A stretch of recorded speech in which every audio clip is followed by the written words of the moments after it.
era ngo tulaba mwebale nnyo mwebalire ddala abali mu bitundu bya Uganda ebyenjawulo nammwe abali wabweru wa Uganda. Nzikiriza nti bingi ebitambula wano ne wali tujja kusooka okusaasira embeera yaliwo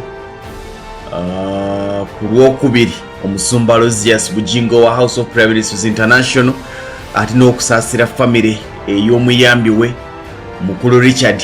Embeera yaliwo ne mu ggwanga ebitambula wano ne wali. Nzikiriza nti Katonda ye byonna era tewali kibaawo nga Katonda tamanyi nsonga lwaki kibaddewo. Namwenna abalina okusomozebwa okw'enjawulo tusaba Mukama abagumye, ate abalina obuwanguzi obutuukiddwako twebaza Mukama era ne tusaba Mukama abakuume n'ebyo mutuuseeko. Omanyi waliwo embeera nga Katonda alina kyakuwadde nayanguwa okikuggyako, naye ate bw'omalanga okukifuna olina okusaba Katonda akikuwadde asobole okuba nga kuuma ng'okirina. Nze Sentongo Frederick Lugov, program ya Omunala gyosinzira okulaba BBS Telefine eyaffe. Mwebale nnyo mwebalire ddala basajja bange abali ekijjabo emimugamba mutya kansubire nti bitambula bulungi. Olunaku olwalero olutalo lwa aba Hamas ne Isirayiri tukkiriza nti buli olukya wabeerawo embeera ekula, naye ng'ebiriwo ku lwaliro ogenda okulaba nga bye byabaddewo eggulo era kubagana, ogenda okulaba nga bye byabaddewo luli kubagana. Nzikiriza okuba nti abasajja bano batuuse okwekuba omwaka gukwate omulala, kubanga tuyingidde olunaku olw'ekyendamu ng'olutalo lunyiinyiitira ewatali kusaasira ku buli ludda. Abafa bafa, abanene ku buli ludda bafa, ebyenfuna bigootaana. Naye nzikiriza nti olutalo luno terunnakosa byanfuna byansi ng'olutalo lwa Russia ne Ukraine bwe lwagootaanya ebyenfuna by'ensi. Kino kijidde mu kaseera ng'eggwanga erya Uganda lyasobodde okukola enguudo ezimu. Ab'oku Salama Road simanyi oba n'olwomwe baalukoze, nalengedde wano kalenda nga Salama baalukoze, nalengedde kalenda nga lwateredde roundabout ez'enjawulo nga Kajansi newala mwasiizewo black and white mwebale. Naye kwe kusomozebwa oba oli awo Uganda kwerina nti ebiseera ebisinga buli emirimu egimu lwe gikolebwa nga gikolebwa mu mbeera ya dduka wasiwasi, gibeera mu kubirira bano basobole okuyitawo, ebisigadde tunaabiraba. Naye ng'ensimbi zikoze ki? Ng'ensimbi zigenze. Abantu bangi babadde boogera ku lukungaana lwa NAM NEG 77 plus China, naye amazima amatuufu gali nti okugyako okubyogera ku bannayuganda batunaabategeera ensonga zino. Era bangi beebuuza nti NAM bye biki? Kati G77 bye biki ebyo? Emabega awo minisita abakungu baatulaga emmotoka ezigenda okweyambisibwa omuli emmotoka ezisoba mu 100 ezaava mu ggwanga erya China, kwoteeka n'emmotoka ezaweebwayo minisitule ez'enjawulo mu ggwanga erya Uganda n'ezimu ku zaali zaakagulwa ezigenda okuyamba okutambuza abakungu. Kati bw'otambula ku roundabout ez'enjawulo ojja kiraba nti kuliko security eya police, kuliko security ey'amagye n'ebitongole ebirala eby'ebyokwerinda, olw'ensonga nti abantu abajja abakungu abagenda okwetaba mu lukungaana luno lwa NAM G77 plus China si batene. Olunaku olwaliro mu programu ey'omuna tugenda tunuulira NAM nga NAM, n'oluvannyuma akadde bwe kanabanga katusobozeseza tunulire G77 plus China.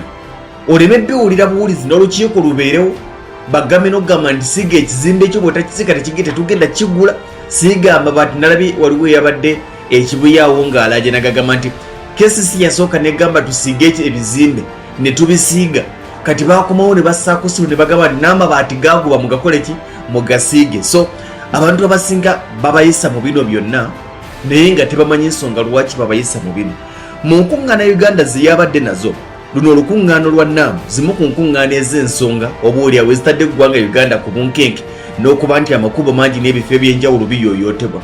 Tujja kwogera ku lukuŋŋaana lwakyalizaako n'abakyala wa Bungereza kati omugenzi Queen Elizabeth Chogam ow'omwaka gwali gwa 2007. Tujja kwogera ku kyala kwa Papa okw'enjawulo okuzze kubeerawo, then twogere ku lukuŋŋaana olwa NAM. Naye bwe tuba nga twogera ku nkuŋŋaana ezikuŋŋaanya abantu ab'enkizo era abantu ab'enjawulo, zino enkuŋŋaana ebbiri za nsonga: olukuŋŋaana olwa NAM gye tugenda okukyaza n'olukuŋŋaana olwa Chogam. Zezezo oyinza okugamba nti zireese abakungu okuva mu mawanga ag'enjawulo okujja mu ggwanga erya Uganda. NAM nga kyo kiri mu bufunze kitegeeza non-aligned movement. Non-aligned movement erimu amawanga 120. olukungaana lwetubanga tulwogerako tusuubira abakungu okuva mu mawanga 12 okujja mu ggwanga erya Uganda ng'ogyeko omukago gwa United Nations oba ekibiina ky'amawanga amagatte. Guno gwe mukago ogusinga amawanga amangi okwetoola ensi yonna.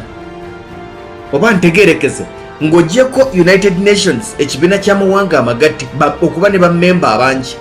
Non-aligned movement kye kibiina oba gwe mukago omulala ogukwata ekyokubiri mu nsi yonna okubeera ne bammember states abangi oba okubaamu amawanga amangi. Naamu nga yo oba non-aligned movement erimu amawanga 12.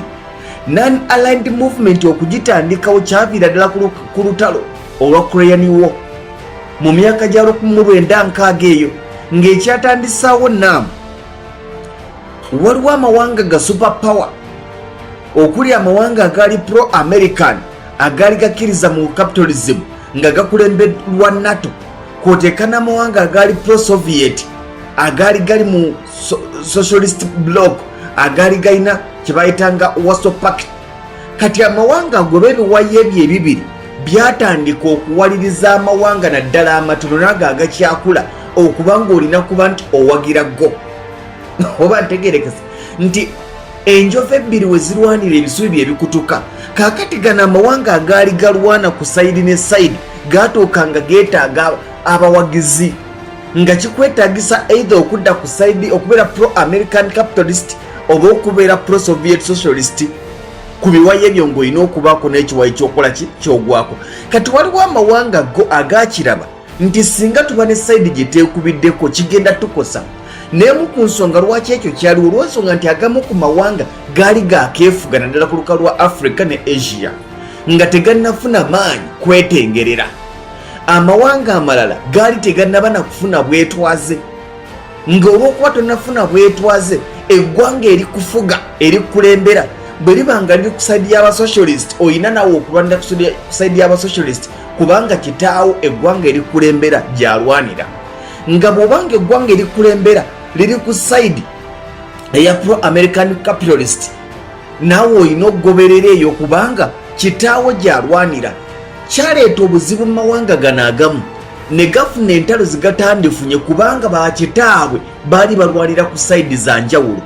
Ogenda okulaba omunakenya ng'agenda kuba omu South Africa, ogenda okulaba omunayuganda ng'agenda kuba omunalwanda ngezeza bugeza olw'ensonga nti taata weeri oba akulira ettwala eryeri alwanira ku sayidi eri n'akulira ettwala eryeno alwanira ku sayidi eno. Abooluganda ne batuuka ne beekuba naye nga tebandyekubye wabula olw'okuba bamansita baabwe bali mu kulwana. Kati kyekyatandikisaawo non-aligned movement nga bo bagamba nti tulina okukola omukago gwaffe, ffe ebyammwe tetubiriimu, ffe tulina ebizibu ebyaffe ebituluma era balina ensonga ssemasonga ze basinzirako okutandikawo non-aligned movement. Era omwaka 1961 nga beesigamako principles ezakkiriziganyizibwako mu conference ya Bandag mu 1955 non-aligned movement mu butongole yateekebwawo. Era non-aligned movement Naam bagitandikira Yugoslavia mu kibuga Belgrade. Omulimu gwakulemberwamu abasajja okwali president wa Yugoslavia Josip Broz Tito, Ssaabaminisita wa Buyindi eyaliko mu kaseera ako bamuyitanga Nehru Jawaharlal, y'omu ku basajja abaali empagirwaga okutandikawo non-aligned movement. President wa Misiri Gamal Abdel Nasser, President wa Ghana Kwame Nkrumah, President wa Indonesia Sukarno be basajja abaali abasaale mu kulaba nti non-aligned movement Uganda gyekyaza omwaka 2024 okubanga etondebwawo. Era eno yali conference eyasookera ddala ey'abakulembeze ba gavumenti eziri wansi wa non-aligned countries. Nti ffe ng'amawanga mwe bwe mubanga mulwana byammwe tebitukwatako.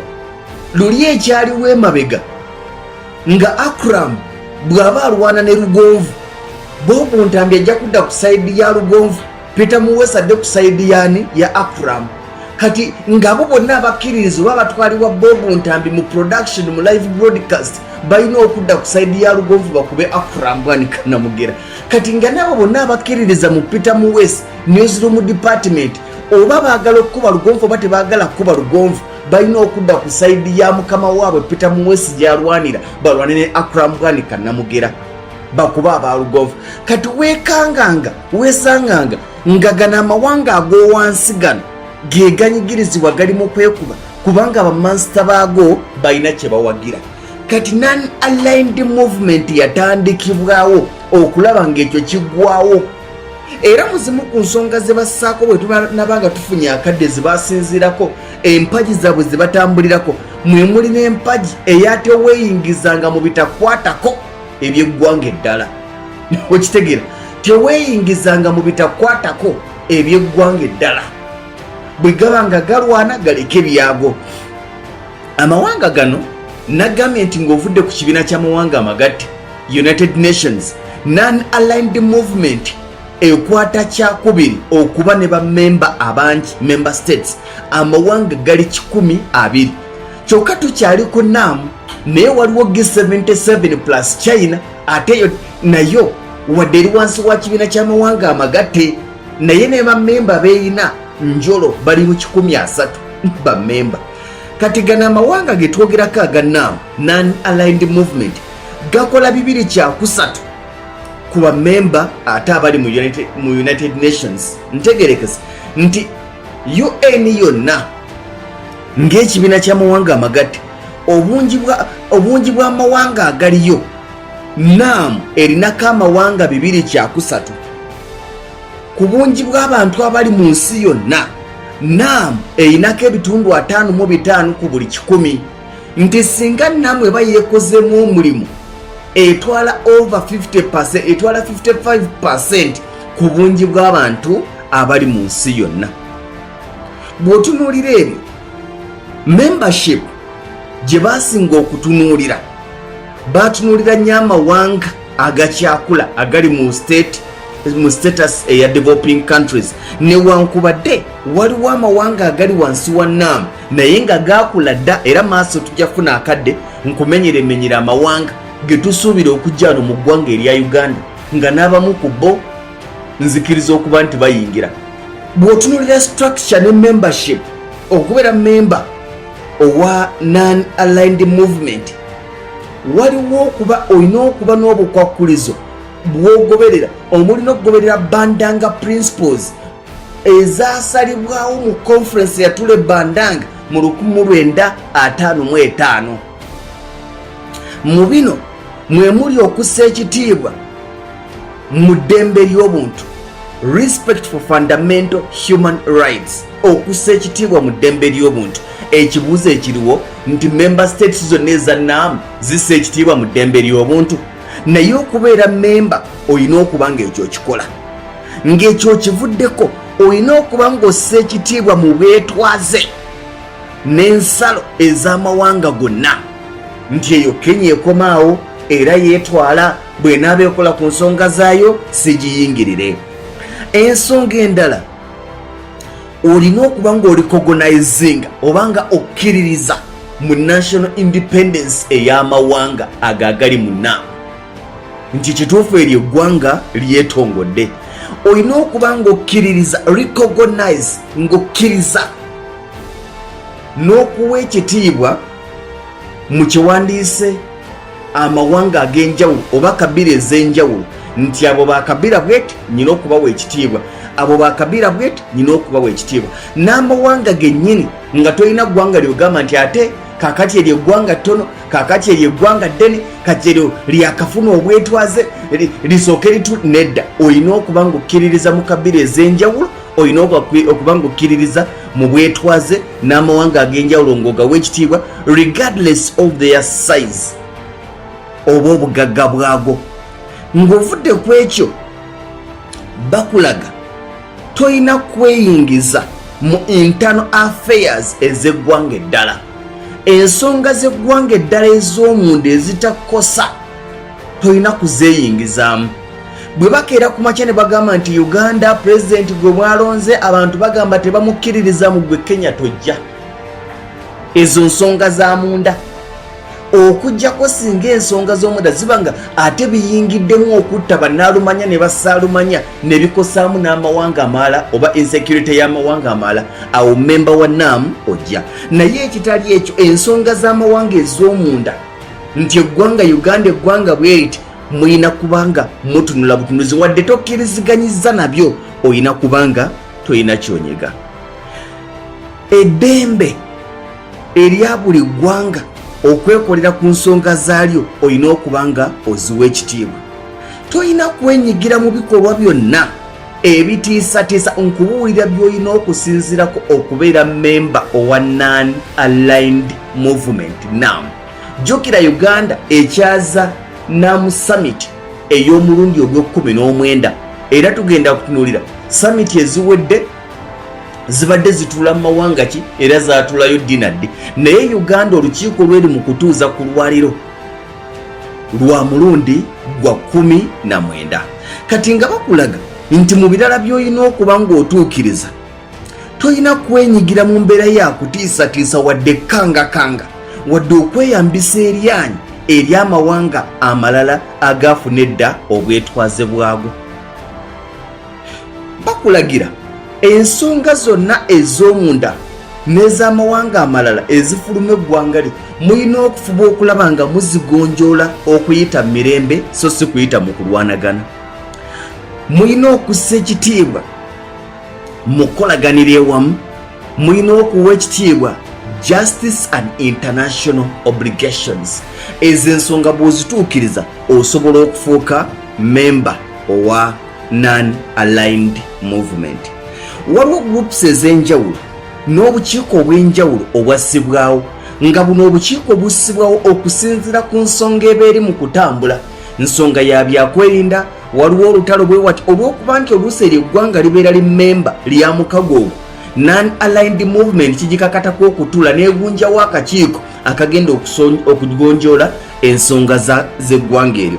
Kati mu bukiiko obuliwo ku lwaliro buli working task forces ne committees, waliwo ne working groups. Mu kaseera kano waliwo committee on Palestine, kano akakiiko kateekebwawo okulondoola n'okutunula mu nsonga za Palestine. Waliwo akakiiko ka high level working group for the restructuring of the United Nations. Waliwo joint coordinating committee, waliwo Non-Aligned Security Caucus, kano ka byakwerinda butebenkevu. Waliwo standing ministerial committee for the economic cooperation, amawanga gano agannaamu gayinza kukolagana gatya mu byenfuna. Waliwo task force on Somalia, eno obuvunaanyizibwa bwayo bukwata ku ggwanga erya Somalia. Waliwo working group on disarmament, okulaba nti ebitundu oba n'abantu abamu abalina ebyokulwanyisa naye nga babiina mu bukyamu nga bifuuka ebyobulabe eri eggwanga eryo oba ensi, balwana okulaba nga ebyokulwanyisa ebyo babibajjamu. Waliwo working group on human rights, kano ko oba kino ekibinja kyo kyateekebwawo ku lwa ddembe ly'abuntu. Ne babaawo ne working group on peacekeeping operations mu mawanga ag'enjawulo singa banga waliyo obusambattuko. Non-Aligned Movement bagunjaawo oba bayita mu kakiiko ako ne bagamba nti tukoze tutya okulaba ng'obusambattuko obuli mu ggwanga bweriti ate nga limemba lyaffe bugonjoolwa. N'olwekyo luno olutuula si lwe lusoose. Entuula ez'enjawulo zizze zibeerawo mu mawanga ag'enjawulo ne ku lukalu lwa Africa. Bangi mujja kwebuuza nti mawanga ki ge tusuubira okujja abakulembeze baago n'abakungu ab'enjawulo okujja mu ggwanga erya Uganda okwetaba ku Non-Aligned Movement Summit oba NAM G77 plus China Summit nga bwe yalangiriddwa oba nga bweri. Naye nga bino ebibiri bya njawulo wabula kyenkana bifaanagana.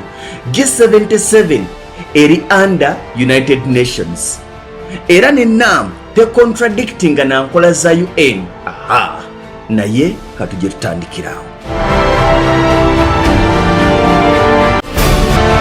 Okay, neyanza mugana Akrambwani Kanamugera yali mu byuma okulaba nga buli kimu kitambula bulungi. Ate ne timu yonna gye tukoze nayo olunaku olwaliro, mwebale nnyo, mwebalire ddala. Nzikiriza okuba nti ddala kye nayogedde kituufu okusinziira ku messages ez'enjawulo ng'abantu baga nti kituufu. Mwana wa taata tubadde tubiwulira naye nga twebuuza nti NAM kyeki. ate nga kino si kipya kubanga n'olukungaana lwa Kyogamu lwagenda okudda okuggwa mu mwaka gwa 2007. Akram simanyi gye wali naye nzikiriza nti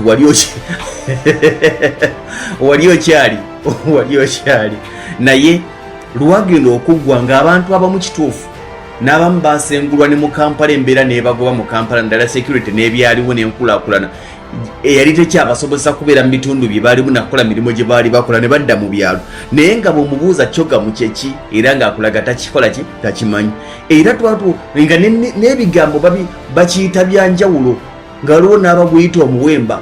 Olukungaana lwa Kyogamu luleese obuzibu, Kyogamu aleese obuzibu naye kakati neeno naamu ebadde egenda kuggwa naye ng'amazima gennyini okugjako okulaba abasajja nga bakola nga beetawula naye ekituufu terulangiddwa nga bwe wandikisuubidde, terusosowaziddwa newankubadde lw'amaanyi kubanga nagambye nti non-aligned movement bwe tuba nga twogera ku bibiina oba emikago egiyina bammemba abangi member states ennyingi, non-aligned movement ekwata kyakubiri.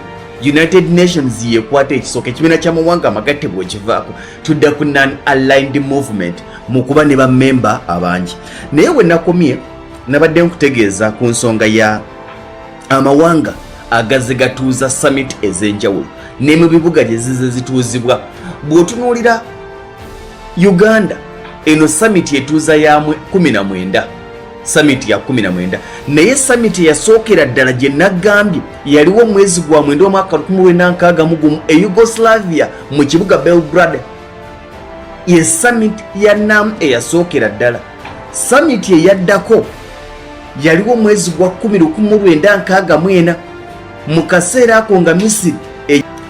Olukungaana olwaddako olwokuna lwaliwo mwezi gwa mwenda omwaka 1973 lwatula mu Algeria. Olukungaana olwokutaano lwaliwo mwezi gwa 8 1976 lwatula mu kibuga Colombo eky'eggwanga erya Sri Lanka. Olukungaana olw'omukaaga lwaliwo mwezi gwa mwenda omwaka 1979 lwatula Havana mu kibuga kya Cuba. Olukungaana olw'omusanvu olwa NAM lwatuula wakati wange ennaku z'omwezi 7 naye nga 12 ogwokusatu 1983 e New Delhi mu ggwanga erya Buyindi. Era bwe mba seerabidde luno olukungaana olw'omusanvu lwalina kutuula mu ggwanga erya Iraq wabula olw'entalo ezaaliyo omwalina okukuba ezimu ku nnyonyi mu kaseera ako n'abaali balwana mu kaseera ako okulabula nti singa abakungu bannaamu bagiza ne balinnya mu ggwanga lino erya Iraq tugenda kubakuba. Pulezidenti wa Iraq mu kaseera ako yakkiriza naga nti bannange olukungaana nzikiriziganyiza ne Cuba tuluteeke mu ggwanga eryawa erya Buyindi naye nga terwalina kuba Buyindi, lwalina kubeera Iraq. Olukungaana olw'omusanvu.